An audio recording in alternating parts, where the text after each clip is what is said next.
For over 2 centuries, the actions and inactions of American presidents have defined the nation's history. However, the legacies of presidents do not lend much credit to the influence of their respective companions, lovers, and confidants, the First Ladies. These powerful women provide great support for their husbands. From traveling on diplomatic missions to guiding presidents through difficult decisions, First Ladies are undeniably involved in the political process. In addition, they strive to carry out their own agendas, often promoting positive social change.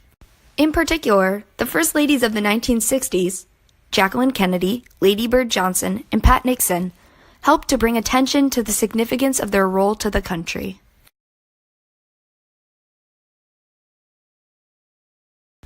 Born into the wealthy Bouvier family in 1929, Jackie grew up with little economic strife. She was an avid reader, a national equestrian champion, and a ballerina. A self-proclaimed Francophile, Jackie identified deeply with her French roots and was even fluent in the country's native language.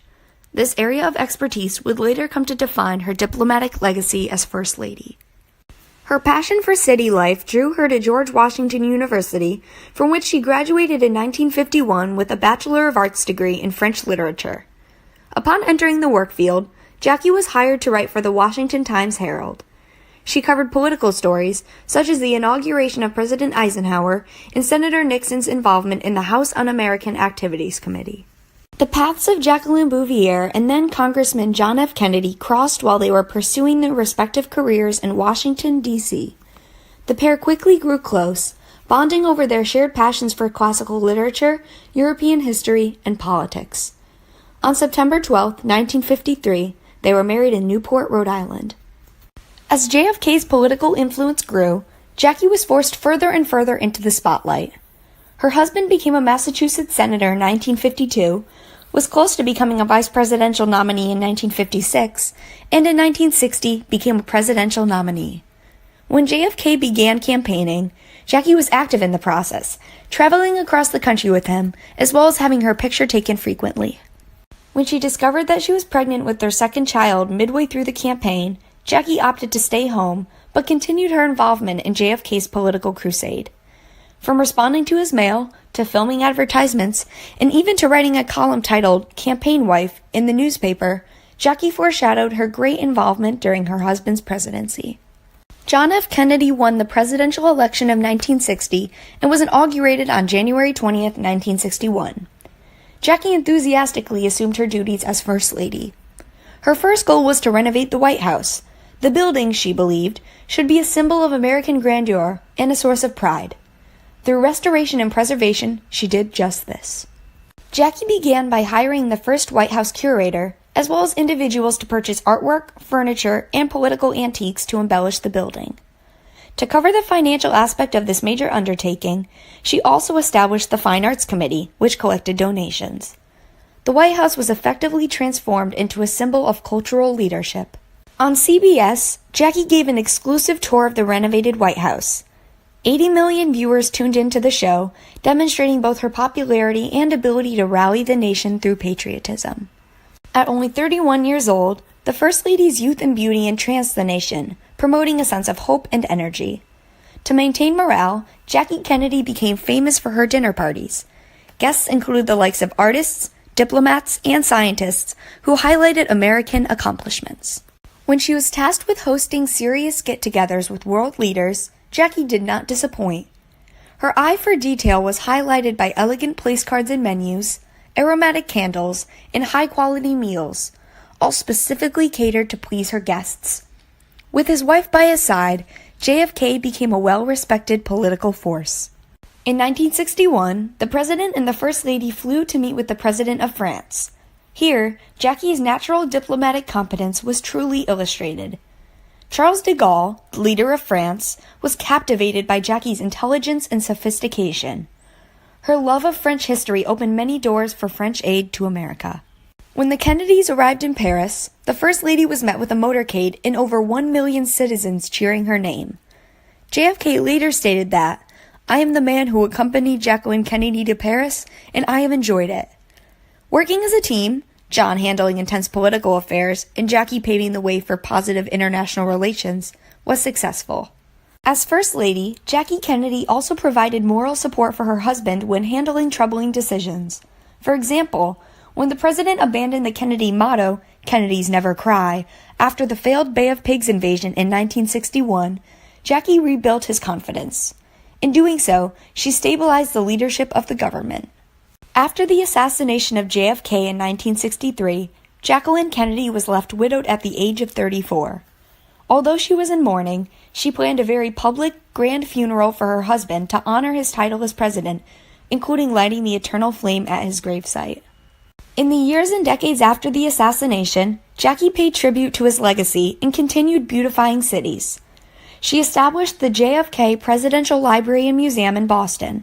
Additionally, Jackie planned the design of Lafayette Square and protested the destruction of historical buildings alongside the block. Jackie assisted in the renovation of Grand Central Station as well. Her elegant tastes had impacts beyond the political atmosphere. Despite JFK's infidelity, Jackie never wavered in her dedication to the country.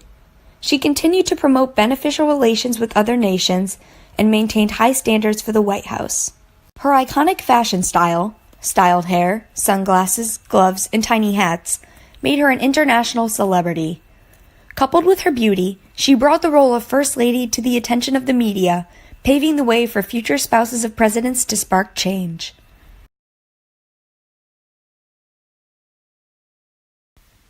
Lady Bird Johnson was born on December 22, 1912.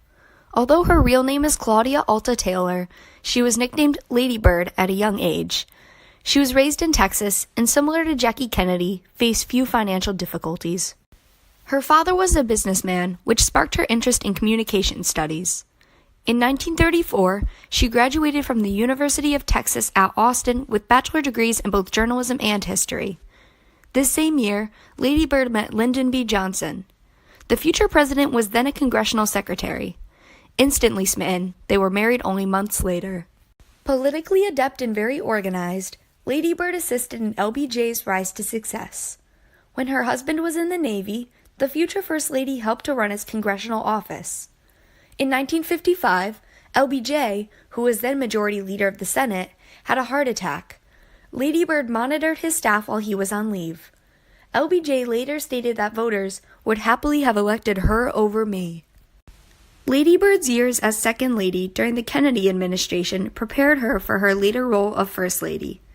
Between 1961 and 1963, she represented America, alongside her husband, in over 33 countries, truly exercising positive diplomacy. After the assassination of JFK in 1963, Lady Bird became the country's First Lady. She did her best to ease the transition, such as continuing the tradition of Jackie Kennedy's upscale dinner parties. Many foreign guests both noted and welcomed her Southern hospitality. The legacy of Lady Bird Johnson distinctly highlights her dedication to environmental preservation and beautification.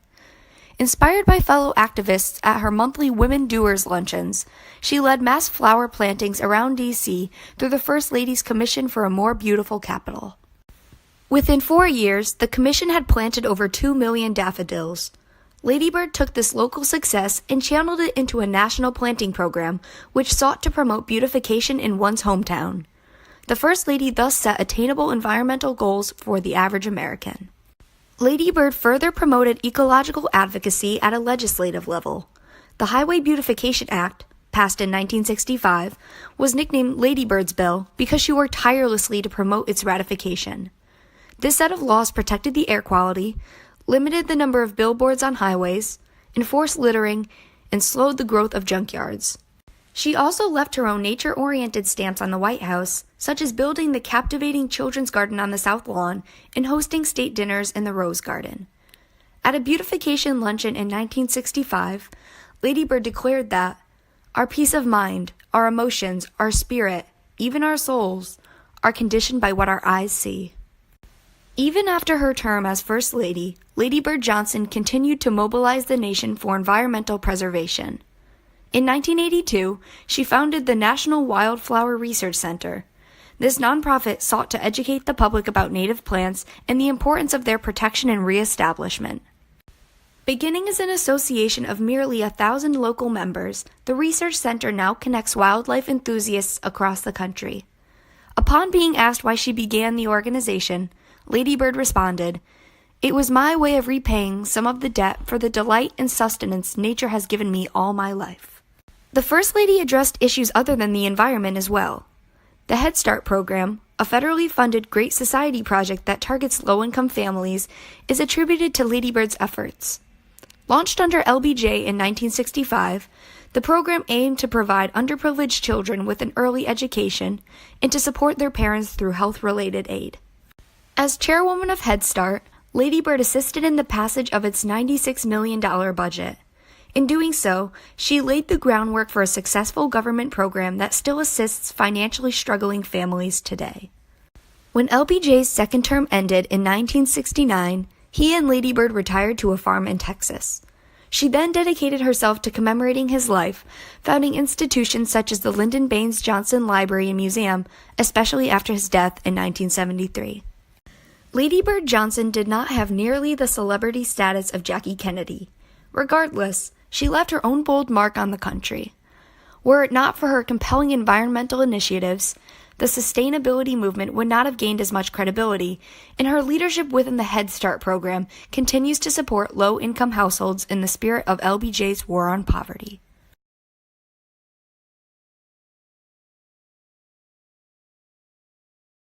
On March 16, 1912, Thelma Catherine Ryan was born in Nevada. Because St. Patrick's Day was only hours away, Thelma was referred to as Pat for the rest of her life. Pat's family moved to California soon after her birth, and she spent much of her time at the beach. In 1937, she graduated from the University of Southern California cum laude with a bachelor's degree in merchandising and a master's in education. This was no small feat for Pat. Coming from a family that could not afford to pay for college, she worked many jobs, such as bookkeeping, waitressing, and even acting, all while balancing her schoolwork. Upon graduation, Pat Ryan began teaching at Whittier Union High School in Southern California. An incredibly involved woman, she was also leader of the PEP committee, a member of the PTA, and director of the school drama. In 1938, Pat was cast in a local play, as was Richard Nixon, a lawyer working in the same town. The theatrical venture brought them close together. Later falling in love, the couple married in 1940. Richard Nixon began his political career in 1946 as a congressman for California and became a senator in 1950. In 1952, he became the vice presidential nominee alongside Eisenhower. When he was elected into office, Pat put her experience with multitasking and management to good use by embracing the role of Second Lady. Pat responded to letters for her husband, organized his schedule, edited his speeches, and flew on goodwill trips with him as well. By the time Eisenhower's 2 terms came to an end, the Nixons had visited over 53 countries, working together as a well-oiled machine. By taking on numerous duties of great importance to the country, Pat drew attention to the position of Second Lady and earned the respect of millions of Americans. When Richard Nixon ran for president in 1960 but was defeated by JFK, Pat believed that the pair's involvement in politics was over. However, when Richard decided to run again, Pat immediately jumped on board with campaigning efforts, demonstrating her resilient spirit. As she herself stated, "It takes heart to be in political life." In 1968, Richard Nixon was elected president and was inaugurated in 1969. As First Lady, Pat Nixon had multiple agendas, her multitasking abilities being put to good use yet again. One of these many platforms was volunteerism. Pat once proclaimed that, "Our success as a nation depends on our willingness to give generously of ourselves for the welfare and enrichment of others." Seeking to uphold this notion, she aided in the passage of the Domestic Volunteer Service Act of 1973. The legislation provided funding for service projects across the country, especially targeting the poor and elderly. Volunteerism exemplifies Pat Nixon's willingness to roll up her sleeves, get her hands dirty, and change the world, a continuity throughout her time as First Lady. The First Lady's dedication to the masses went beyond supporting social welfare programs. Pat Nixon strove to make the White House more accessible to not just those with disabilities, but the public as a whole. Under her, wheelchair ramps were built and disability-friendly tours became available. In addition, the grounds and gardens were open to the average American, and tours could be scheduled later at night, accommodating for the schedules of busy working families. On Sundays, Pat made a tradition to host inclusive religious services for thousands of citizens over the course of her time as First Lady. These changes to the White House gave citizens a sense of belonging within the government. Just as she had been a second lady, Pat Nixon was an avid traveler, nicknamed Madam Ambassador by the New York Times. Accompanied by President Nixon, she met with leaders of the People's Republic of China, Rhodesia, South Africa, and even the USSR. In fact, Pat single-handedly eased relations with the USSR's U.S. ambassador in 1972 over the Vietnam War. Besides being the first lady to meet with foreign presidents, Pat exercised her diplomacy skills through solo humanitarian trips. In Africa and South America, she was the personal representative of the president, a highly esteemed title.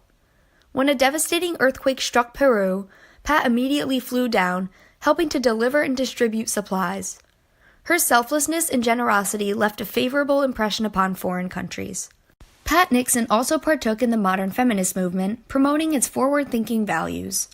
She was a strong proponent of female involvement in politics.